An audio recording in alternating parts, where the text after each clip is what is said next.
either I can keep a good sticky grip and I can pull him into a square stance, or maybe he starts to hand fight with the other hand and now I switch and go to here. And as I'm climbing these grips, I'm moving closer and closer, right? If I have a good sticky grip here, I feel like we'll really look to yank that out, and that will give me the leg.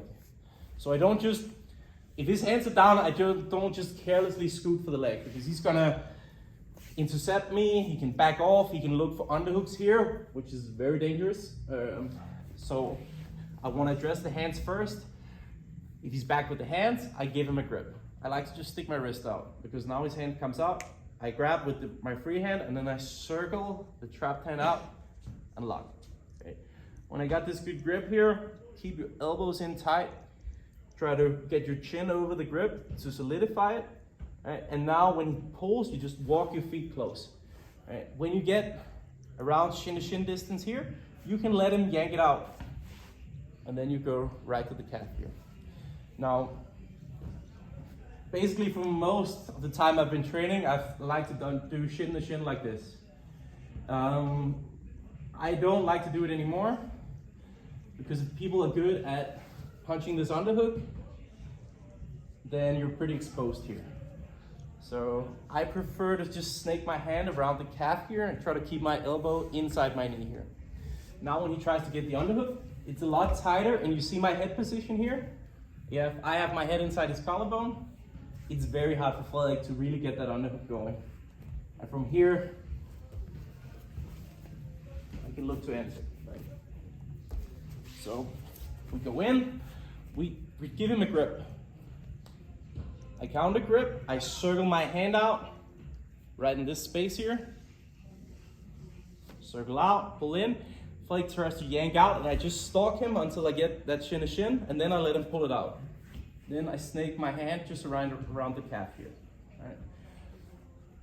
To get this leg forward, I post my hand and I think about pulling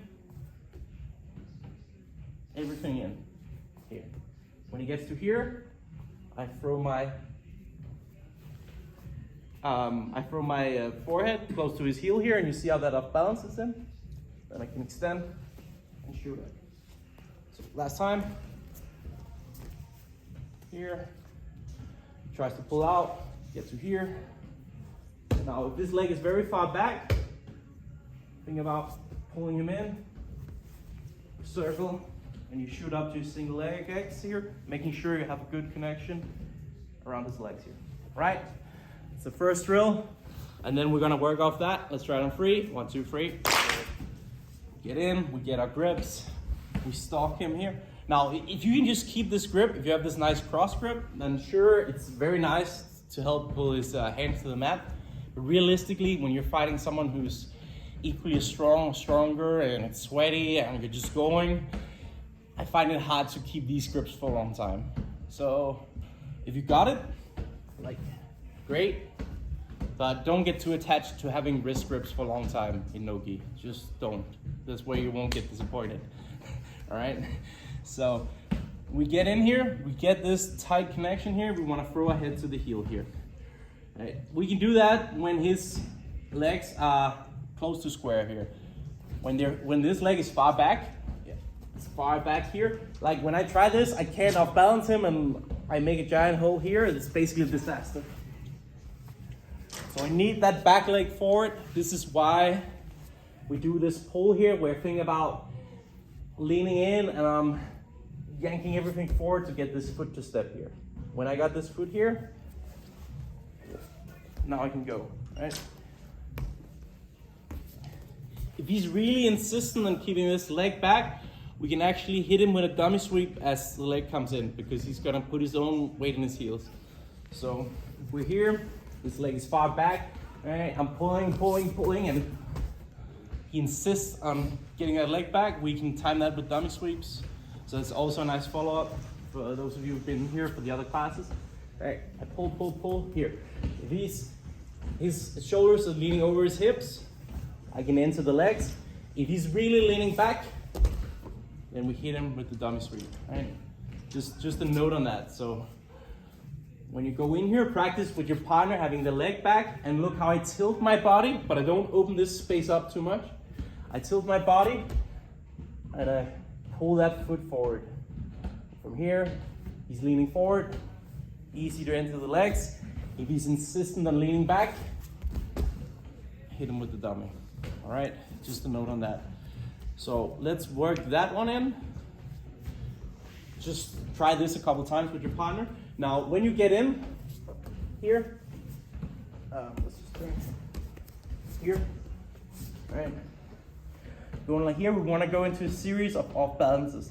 The first one we're always looking for is to bring our hips high and do what we typically refer to as a twist sweep, where I bring my hips high and I basically turn my knees out and sort of bridge into his leg here to off balance him this way, right?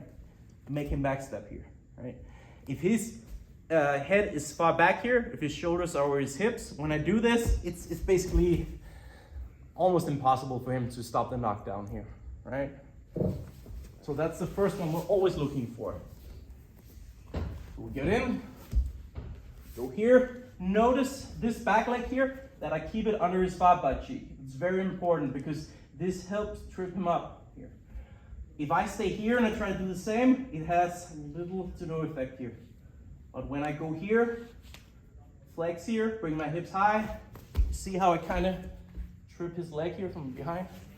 So that's very important that I go under the far butt cheek with this inside leg here, all right?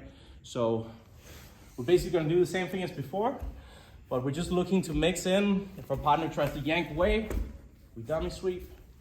And we're gonna add in, as soon as we get here, we shoot up, we're immediately going to hit that twist sweep. It's gonna look like that realistically, that it takes a couple of back steps and then falls down. If his head is leaning forward, we go into the next move, which is something we're gonna do right after this.